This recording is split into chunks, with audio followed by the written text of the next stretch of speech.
ନାଇଁ ସେଇଟା ପାର୍ଟିର ସିନିୟର ଲିଡର ମାନେ କରୁଛନ୍ତି।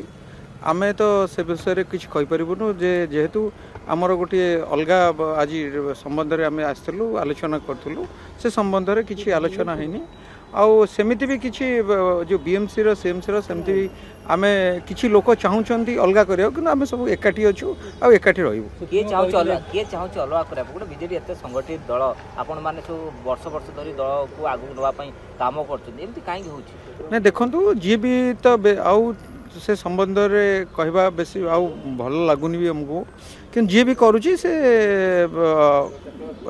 ଏଇଟା ଭଲ କରୁନି ତାଙ୍କୁ ତାଗିଦ ବି କରାଯାଉଛି କିନ୍ତୁ କିଛି ହେବନି। ସେ ଯେଉଁ ପ୍ରୟାସ ନେଇଥିଲେ ସେ ପ୍ରୟାସରେ ସେମାନେ ମାନେ ହାର ମାନିଲେ ଓ ପ୍ରାୟତଃ ମୁଁ ଭାବୁଛି ଯେ ବିଜେଡ଼ି ସମସ୍ତେ ଏକ ଅଛନ୍ତି ଆଉ ସମସ୍ତଙ୍କୁ ଏକାଠି ନେଇକି ଆଗକୁ କାମ କରାଯିବ। ଭାଗିବା ପାଇଁ ଉଦ୍ୟମ ହେଉଛି ଚାଲିଛି ତାଙ୍କର କିଛି ଲୋକଙ୍କର ଚାଲିଛି ସେଇଟା ବି କିଛି ଦିନ ଭିତରେ ସେମାନେ ଜାଣିପାରିବେ ଯେ ତା ରେଜଲ୍ଟଟା ବି ସେ ଜାଣିଛନ୍ତି।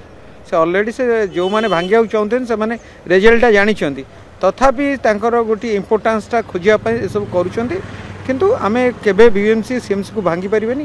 ଆମେ ସମସ୍ତେ ଏକାଠି ଅଛୁ ଏକାଠି ରହିବୁ। ନିଶ୍ଚିନ୍ତ ହଁ ନିଶ୍ଚିନ୍ତ ତ ବିଭୀଷଣ ନିଶ୍ଚିନ୍ତ ଅଛନ୍ତି। ବିଭୀଷଣ ନ ରହିଲେ ହେବନି କିନ୍ତୁ ବିଭୀଷଣକୁ ଉଚିତ ଜବାବ ବି ଦିଆଯାଇଛି ଆଉ ଆଗକୁ ଦିଆଯିବ।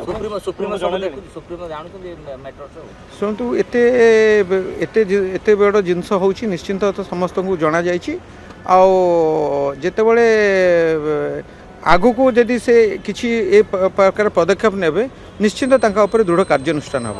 ସେଇଟା ପାର୍ଟିର ସମ୍ବନ୍ଧରେ କେମିତି ଆଲୋଚନା ହେଉଛି ତାଙ୍କର ବ୍ୟକ୍ତିଗତ କଥାବାର୍ତ୍ତା ହେଉଛନ୍ତି। ଆମର ପୁରୀର ଯେଉଁ ଆମେ ରଥଯାତ୍ରା ପାଇଁ କେମିତି ଆମର ଯେଉଁ କର୍ମକର୍ତ୍ତାମାନେ ଅଛନ୍ତି କେମିତି ଯାଇକି ସେଠି ଯିବେ କେମିତି ସେବା ଦେବେ ଲୋକଙ୍କର ଇଏ ହେବ ଏ ବିଷୟରେ ଆମର ଯେଉଁ ୟୁଥ୍ ଟିମ୍ ଆମେ ଯେଉଁ ଆସିଥିଲୁ ସେ ବିଷୟରେ ଟିକେ ଆଲୋଚନା ହେଲା କେମିତି ଜଗନ୍ନାଥଙ୍କ ପାଖରେ ଯାଇକି ଲୋକଙ୍କୁ ସେଠି ସେବା ଦିଆ ହେଇପାରିବ ପାଣି ଦିଆ ହେଇପାରିବ ବିଭିନ୍ନ ଯେଉଁ ଜାଗାରେ ସବୁ ଆମେ ଆଗରୁ କରୁ ସେ ସମ୍ବନ୍ଧରେ ଆଜି ଆଲୋଚନା ହେଇଥିଲା। ବିଏମସି ସିଏମସି ପ୍ରସଙ୍ଗ ଆଲୋଚନା ହେଲା କି ଯେଉଁ ବିବାଦ ଥିଲା ନାଇଁ କିଛି ସେ ବିଷୟରେ କିଛି ଆଲୋଚନା ହେଇନି। ଆଜି ଜଗନ୍ନାଥଙ୍କର ଯେଉଁ ଆମର ଥିଲା ଆମର ୟୁଥ୍ ପିଲା କିଛି କରୁ ସେଠି ପାଣି ଦେଉ ବିଭିନ୍ନ ସେବା ଜଗନ୍ନାଥଙ୍କର ଯେଉଁ ରଥଯାତ୍ରା ହୁଏ ସେ ସମ୍ବନ୍ଧରେ ଆଜି ଆଲୋଚନା ହେଇଥିଲା।